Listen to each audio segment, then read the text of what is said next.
ये ऑफ करो, ये बड़ा वाला लाइट पीछे का, सामने वाला और चाहिए तो ज्यादा डालो.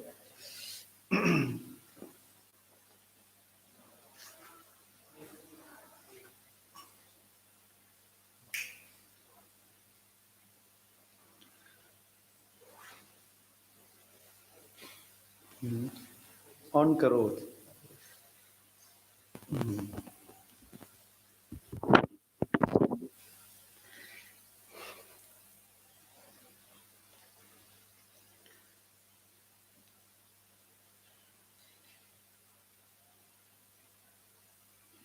ओके.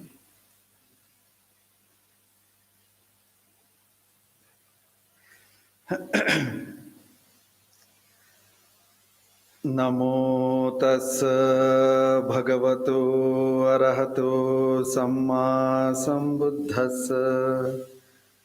नमो तस् भगवतो अरहतो सम्मा संबुद्धस्स. नमो तस् भगवतो अरहतो सम्मा संबुद्धस्स.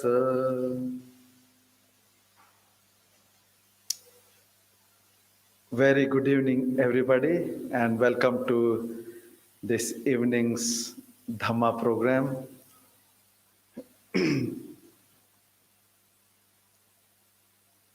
The arising of the Buddha is a great bliss. Sukho Buddhanangupado. The teachings that the supremely enlightened Buddha gives is also a great blissful event. Sukha Sadhamma Desana. And it's also very blissful when you see the Sangha together. Sukha Sanghassa Samaggi. And lastly, the Buddha says, when the united truth seekers persevere and put efforts and practice Dhamma, that is also great bliss. Samagganang tapo sukho. So my dear Upasakas and Upasikas, we have immense opportunity to study, to practice, and to progress on the path of enlightenment because of the great compassion of our teacher here in Bangalore, Most Venerable Acharya Buddharakita Bhanteji, because of whom we have all the facilities, wonderful vihara, beautiful stupas, and glorious Mahabodhi tree, and extensive material to study, and noble teachers who are visiting and teaching and who are living here and teaching. All these are not simple achievements in this time of the history of India. It is because of the great sankalpa, that is aspiration, that our respected Bada Bhanteji made it. Because of that, we are all getting these thousands of people who are coming and getting benefit of this. So you can see the intention of one person, how it can influence. If you look back at the time of the Buddha, Lord Buddha's intention, nothing to be said about it. 2,600 years have passed, and still that freshness and the fragrance of the Buddha's teachings is illuminating. It is transforming the hearts of many people.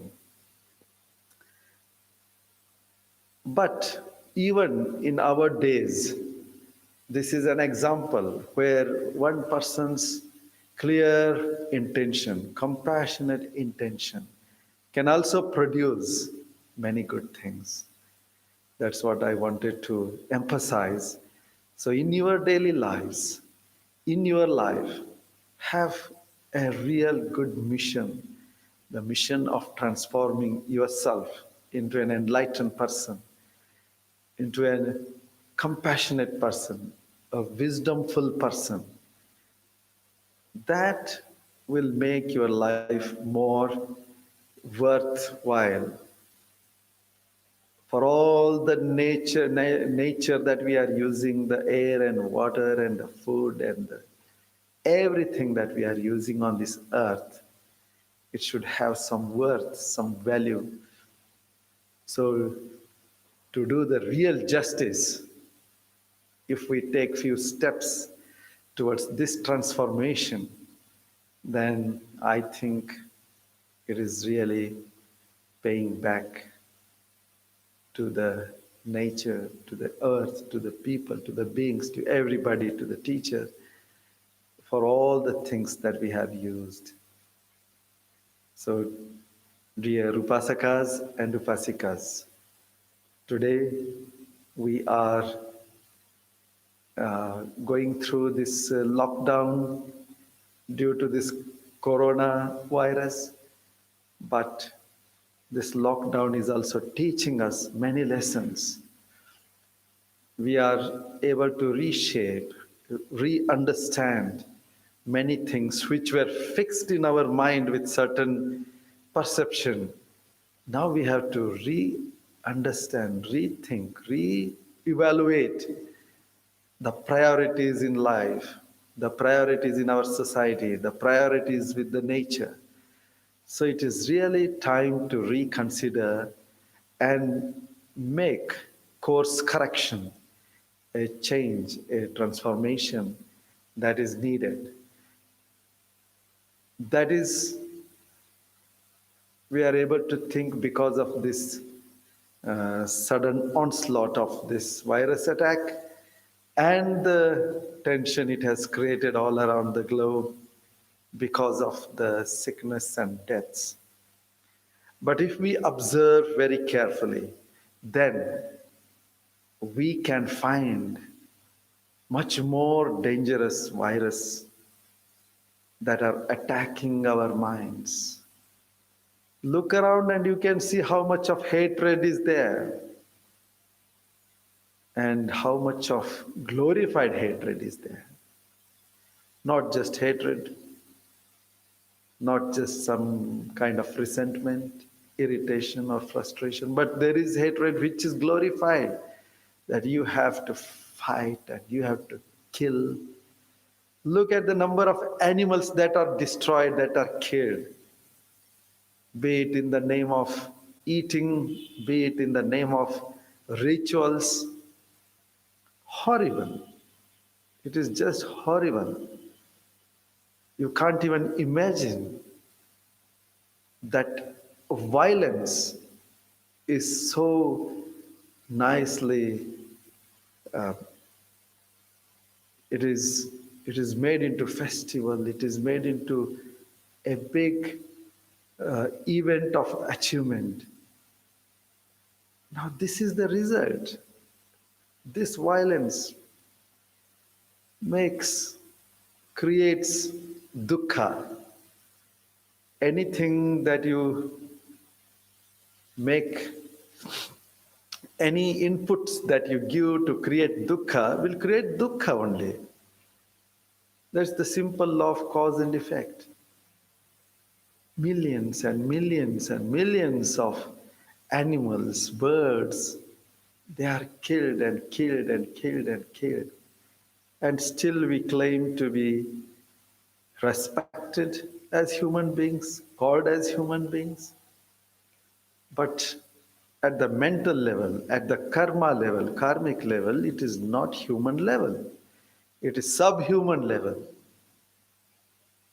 It doesn't matter if we call ourselves human beings, but the nature knows what to call us and what to bring as result. So now these deeper things we have to understand why one suffers. The Buddha has said again and again and again, whenever you produce greed, that destroys something. What does it destroy? It destroys the mental health. It destroys, it makes the mind unsatisfied. So that means sick mind. That brings sickness. So also hatred. It burns, it burns. In fact, uh, in one of the very beautifully explained um, teachings of the Buddha, that is in Abhidhamma, in Dhamma Sangani. Oh, it is so nicely explained. Greed creates lot of sickness. Hatred creates, it destroys your youthfulness. It burns. That's why one who is full of hatred, tension, worries, fear, that fellow gets white hair, gray hair very soon. Of course, some exceptions with because of health, some reasons, but normally, if you see a person with lot of worries and tensions and fears, they turn into gray hair and wrinkles. So that youthfulness is gone because it burns. And ignorance, that also destroys our life. It cuts short our life. So what is happening around with lot of ignorance? We see glorified greed. Greed is glorified. Sensuality is glorified. So when this greed is glorified and supported with all kinds of factors to create all the time uh, sense enjoyments, and not only that, uh, a very strong ditthi, a wrong view is put in the mind that this is the purpose of life, this is how the life should be, then what will happen? Something which is dependent on the danger. How can we expect security with all the conditions of danger? It is like you are sitting on the bomb and you want safety. How is it possible? So these are contradictions. Now these things, they don't come just um, suddenly like that. They are long time, they have been strengthened in our minds. So to overcome that, to understand that, to overcome that, we need the Dhamma. And here comes the Surya, Dhamma Surya, that is the sun of truth, that is Lord Buddha, and he opens up. That's why we go to the Buddha, Dhamma, and Sangha for refuge, for security, for safety, because we need illumination. In the darkness, if you are put in the darkness, you are confused, you are groping. Oh, how to escape from the danger. If you light a lamp there, oh, it illuminates, then you can see. In the same way, the Buddha has illuminated some ideas. Let us pay our respects to the Buddha, to the Dhamma, and to the Sangha, and develop this gratitude and also faith, the triple gem. Namo tassa bhagavato arahato samma sambuddhassa. Namo tassa bhagavato arahato samma sambuddhassa. Namo tassa bhagavato arahato samma sambuddhassa. Iti piso bhagava arahang samma sambuddho. Vijjacharana sampanno sugato lokavidu anuttaro purisadamma sarathi sattha deva manusanang buddho bhagavati namo tassa samma sambuddhassa swakhato bhagavata dhammo sanditthiko akaliko yehi passiko opanaiko pacchattam veditabbo vinyohiti namo tassa niyanikassa dhammassa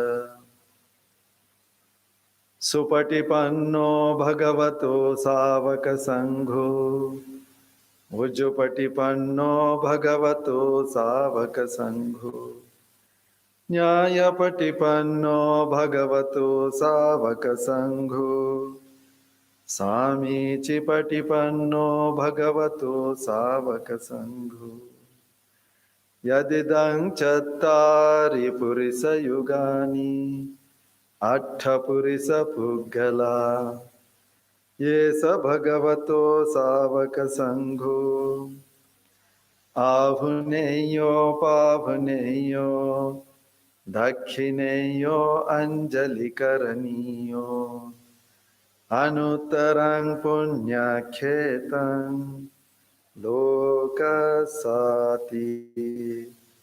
Namo tassa attha ariya puggala mahasanghassa Vandami chetiyang sabbang sabbathane supatitthitang Saririka dhatu mahabodhing buddharupang sakalang sada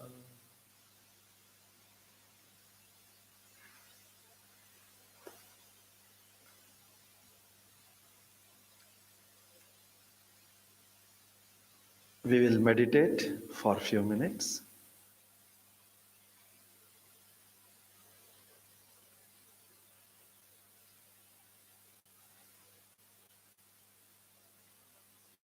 Sit comfortably in a relaxed way. Keep your body comfortably straight and feel relaxed. Relaxation means feeling looser and looser, lighter and lighter. Whole body is fully relaxed, light, no stiffness, no heaviness, smiling. Keep smiling.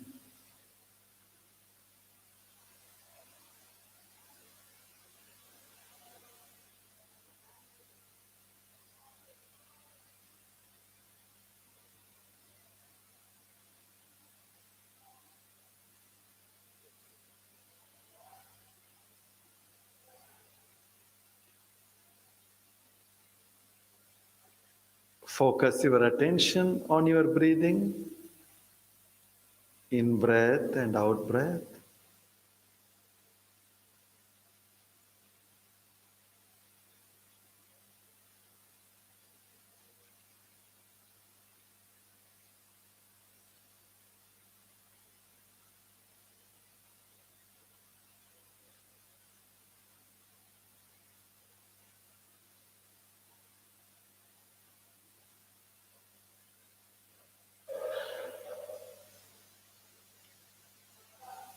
Just enjoy watching the breath at your nostrils, in breath and out breath. Develop this sati, mindfulness. If you develop, if you practice this mindfulness very carefully, in a wise way,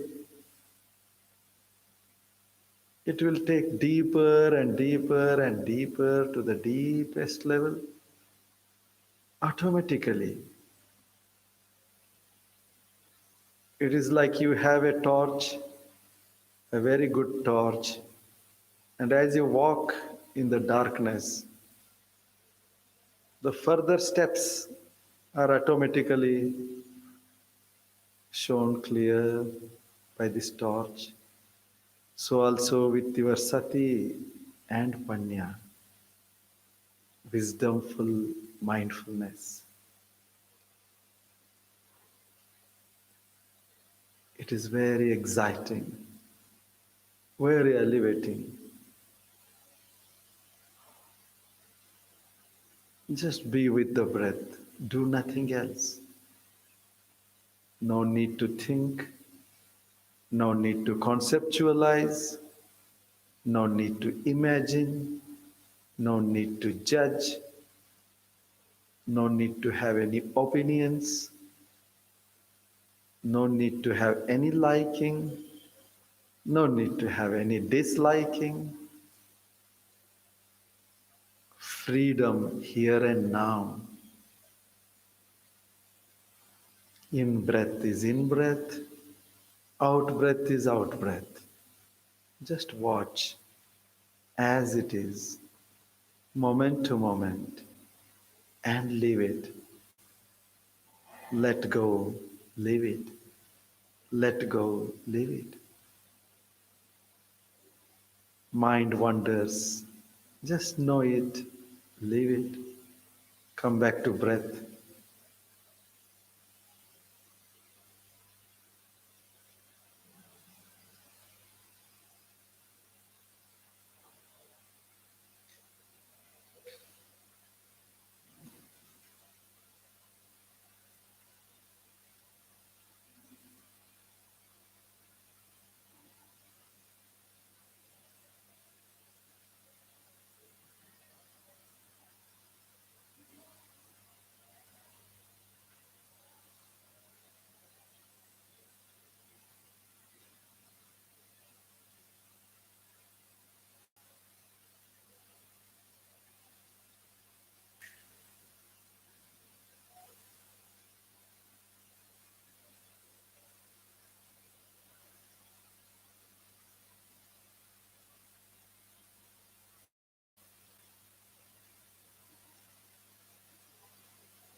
Even though these are few moments, just enjoy this freedom.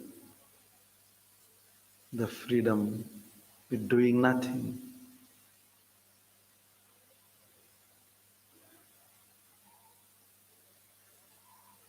Just be with the breath.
Now,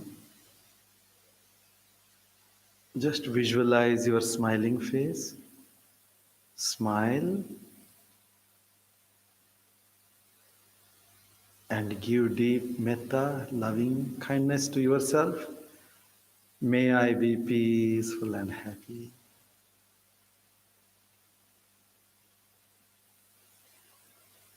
May I have joy, freedom from suffering and sickness and fears and worries.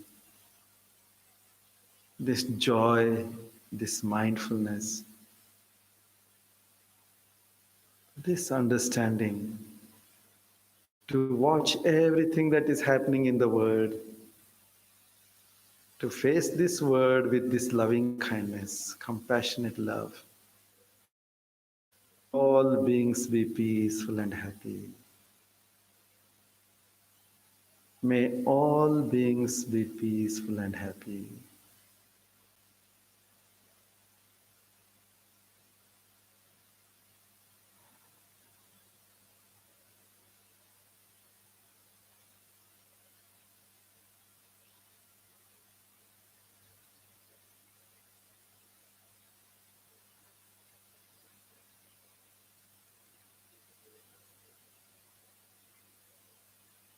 Bhavatu sabba mangalang rakhantu sabba devata sabba buddhanubhavena sabba dhammanubhavena sabba sanghanubhavena sada soti bhavantu te.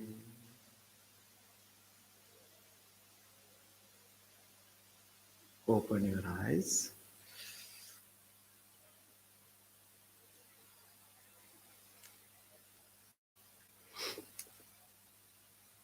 You see, we have great potentialities in our hearts, but also we have a lot of rubbish. The Buddha was Samma Sambuddha, the fully enlightened person, because he was able to see the inherent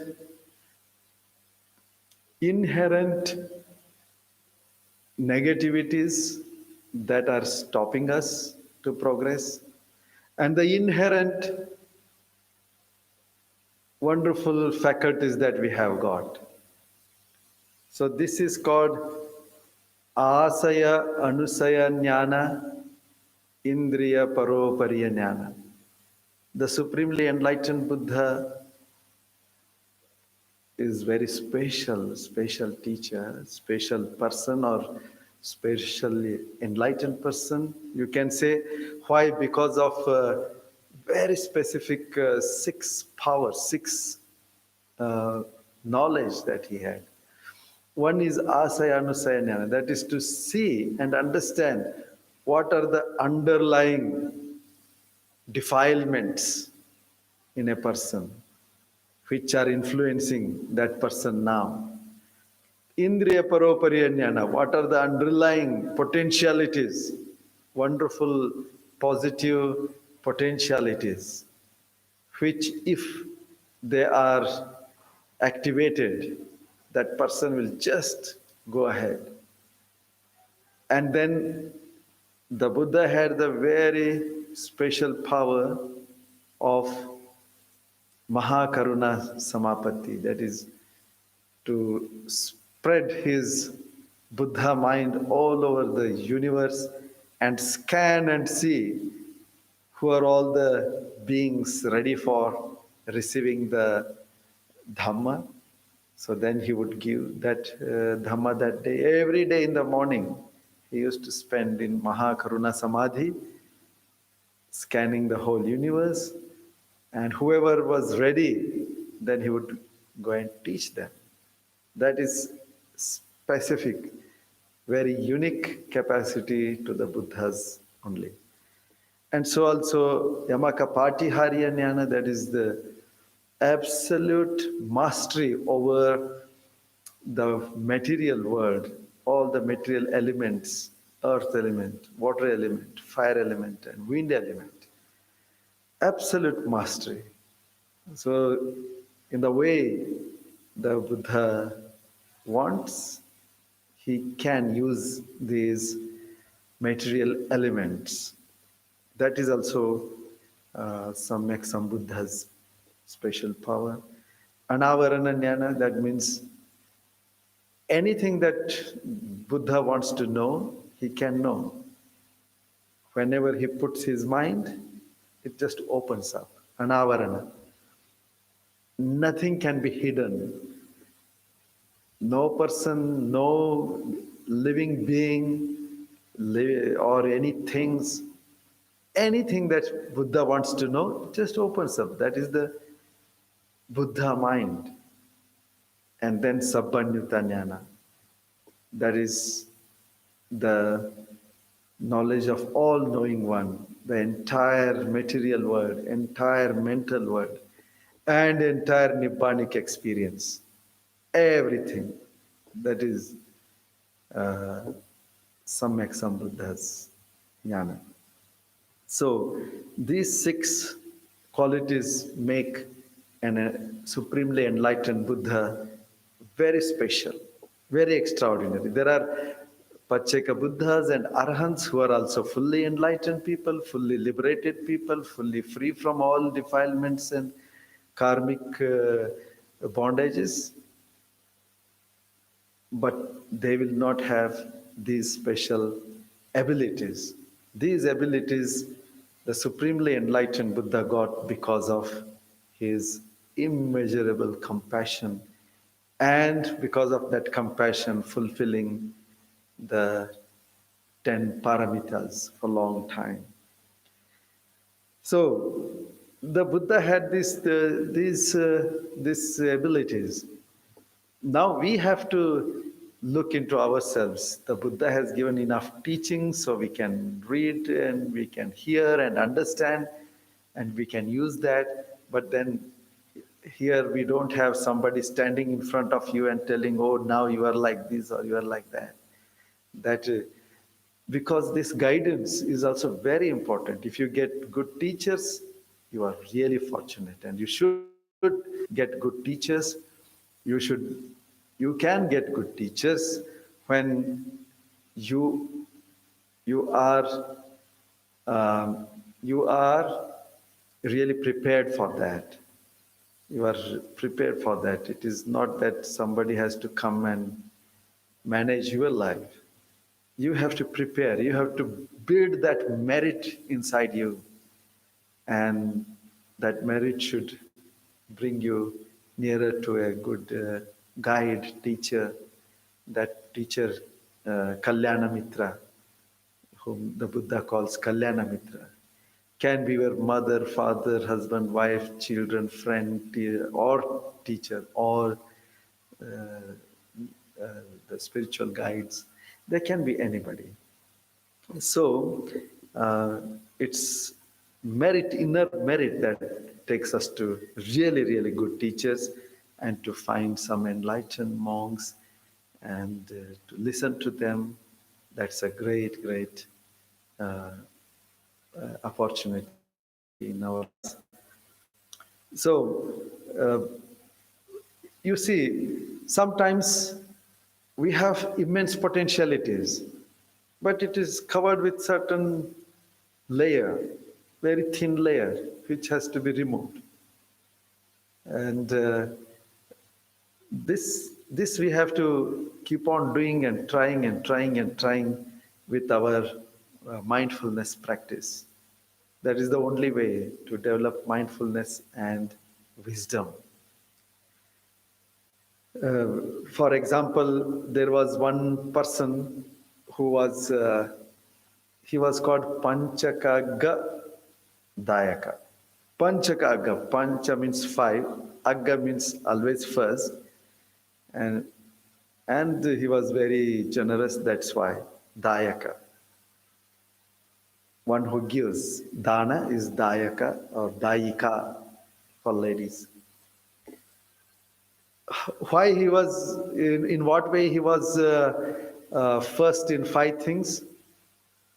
He was a farmer, very good agriculturist. So whenever in his farmlands, whatever he wanted to produce, whenever there used to be sprouts with the grains or vegetables or fruits or whatever, the first thing he would take that and he will go and offer to the Buddha or the Sangha. That dana he used to do with full of faith. And then second, when he harvested them, when he harvested the first part, he would go and offer, he will cook and offer to the Buddha and the Sangha. And then um, after the harvesting, when he took it from his fields and stored in the granary, in the storehouse, after storing, when he opened it, the first part he took it, he used to go and offer to the Buddha and the Sangha. And then every day in his house, whatever they cooked, he would collect little bit of all the food items and first he will go and offer to the Buddha and the Sangha. And when he sat for his own eating, again he will take away one part of that and keep it aside. And in the morning meal, of course, he will offer to the Sangha, Bhikkhu Sangha and the Buddha and the Bhikkhu Sangha. But in the afternoons, when it is after midday, he will take part of that and then he will offer it to the animals and birds and like that, offering. So in this way, five agga, five beginnings, five firsts, he used to practice.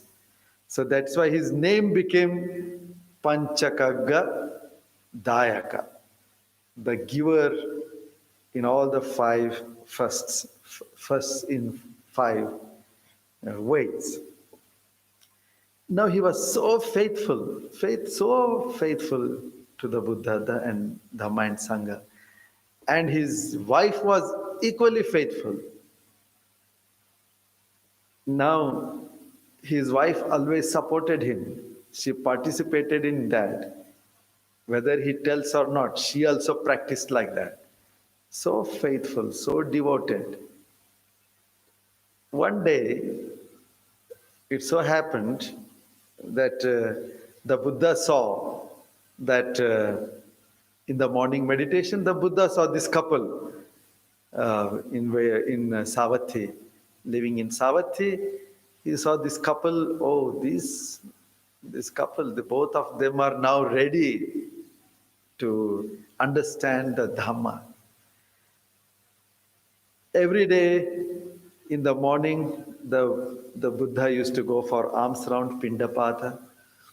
In Jetavana monastery, the Buddha lived in Gandhakuti. It was called Gandhakuti, fragrant kuti, fragrant chambers, fragrant hut. It was called Gandhakuti because people used to offer, the monks used to offer flowers and incense and fragrant water and scents, and even the devas, they used to offer these fragrances. So wherever the Buddha stayed, the whole atmosphere was filled with fragrance.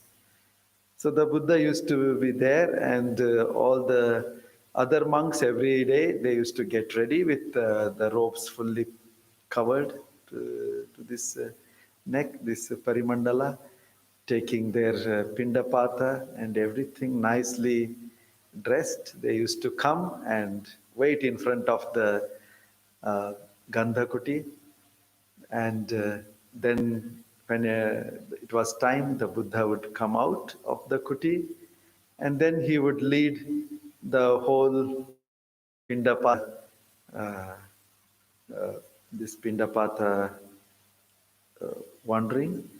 The monks will follow in a very dignified way with the eyes downcast, full of mindfulness according to the seniority. Very beautiful, uh, very uh, rich culture the Buddha has taught to the both to the monastery and lay people. So that was the normal routine. But that day, the Buddha did not open his kuti and he did not come out.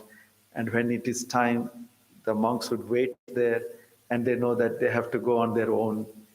And the Buddha has some other plans. He wants to go alone.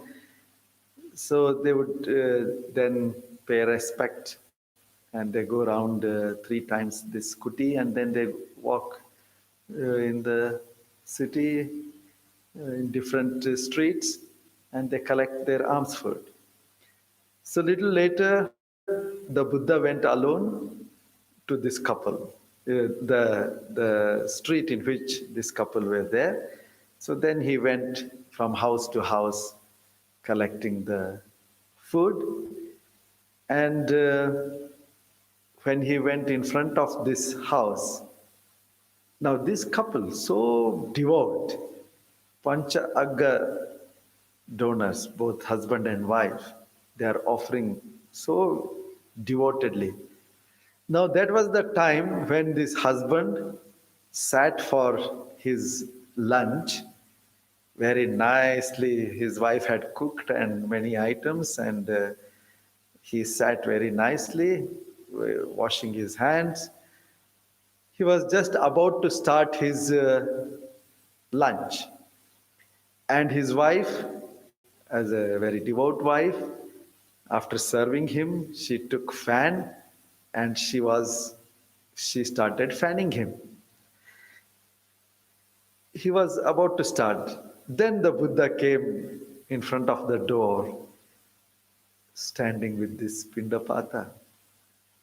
Now, this wife, look, just observe how such devout people who are doing so much of dana, in the absence of Buddha, they gave everything first to the even to the monks.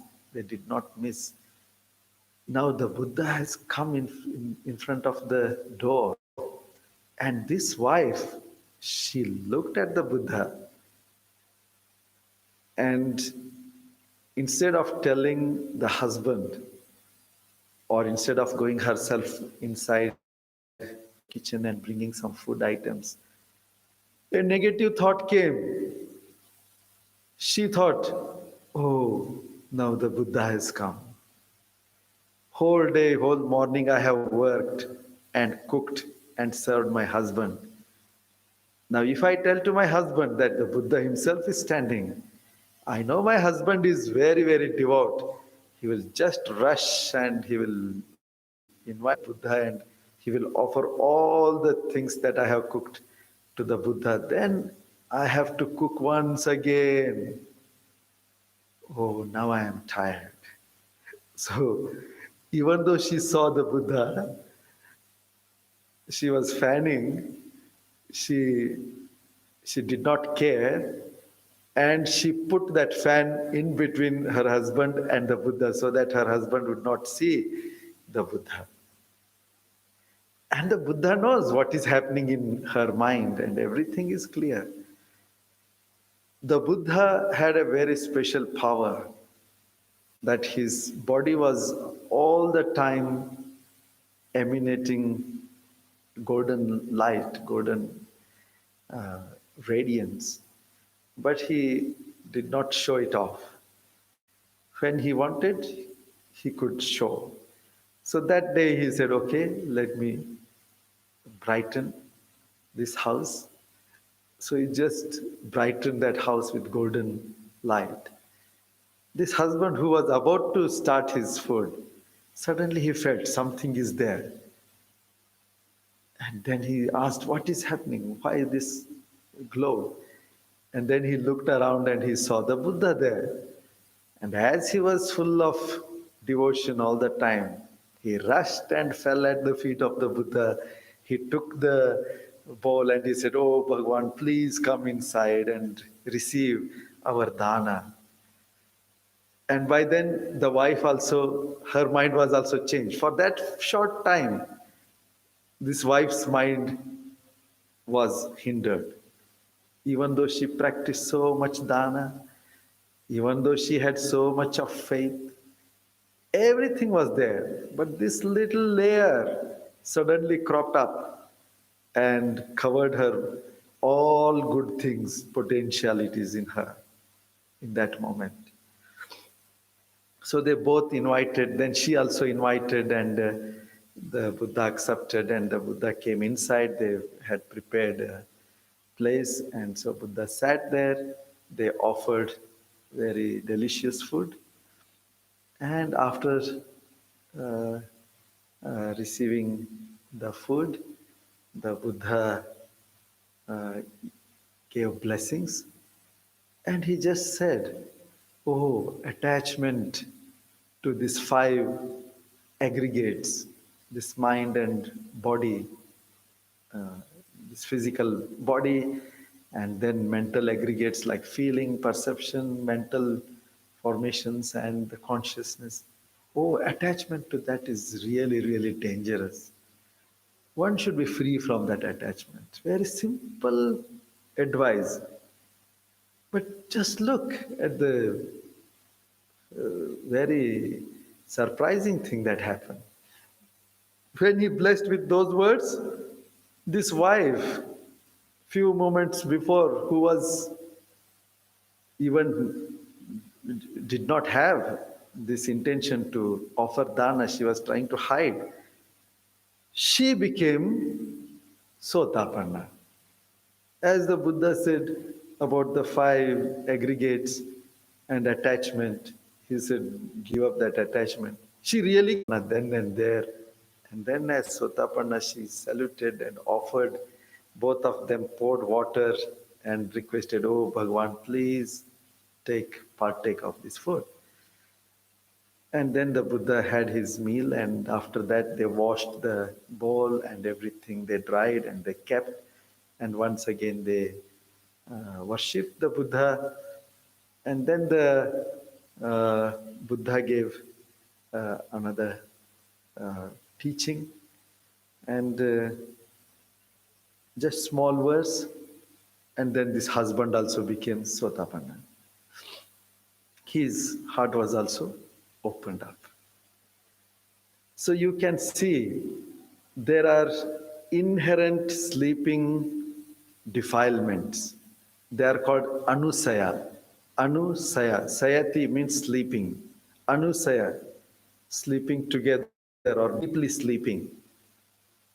They are sleeping in our consciousness, our deep rooted tendencies, deep rooted defilements.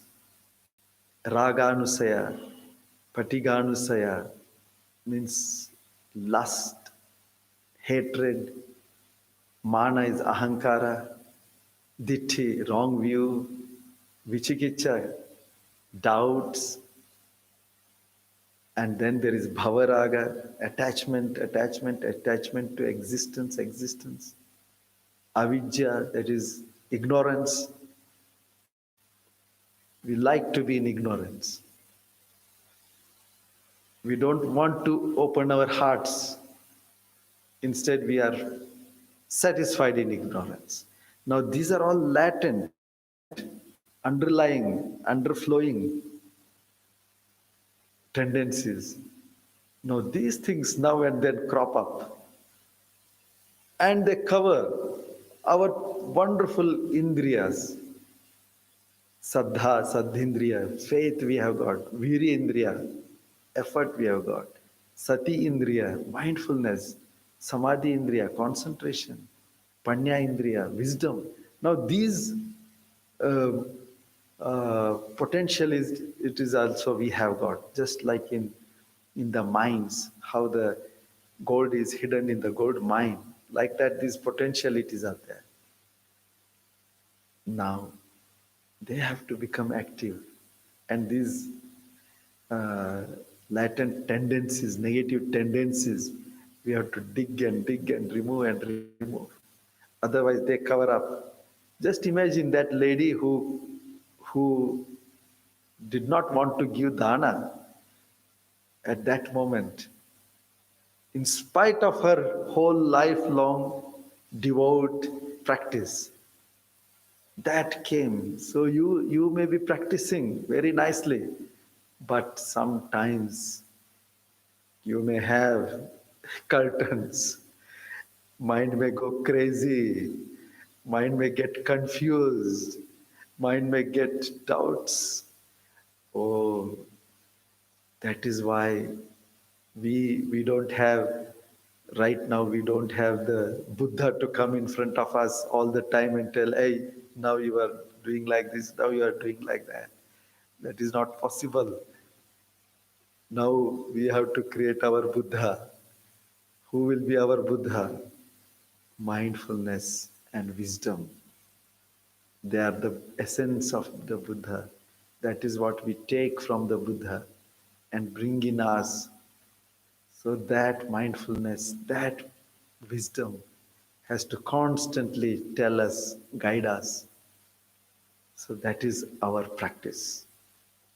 So this is the gift that our supremely enlightened Buddha has given us. So my dear Upasakas and Upasikas, I wish you all the best. May the blessings of Triple Gem surround your lives with well-being, happiness, good health, and wisdom and mindfulness.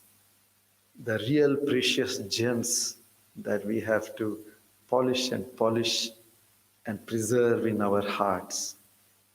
Sati Panya, mindfulness and wisdom. May you all be happy. May all beings share our merits, punya. May we share all the merits given by others. May we all progress towards enlightenment and experience the supreme bliss of Nibbana. Sadhu, sadhu, sadhu.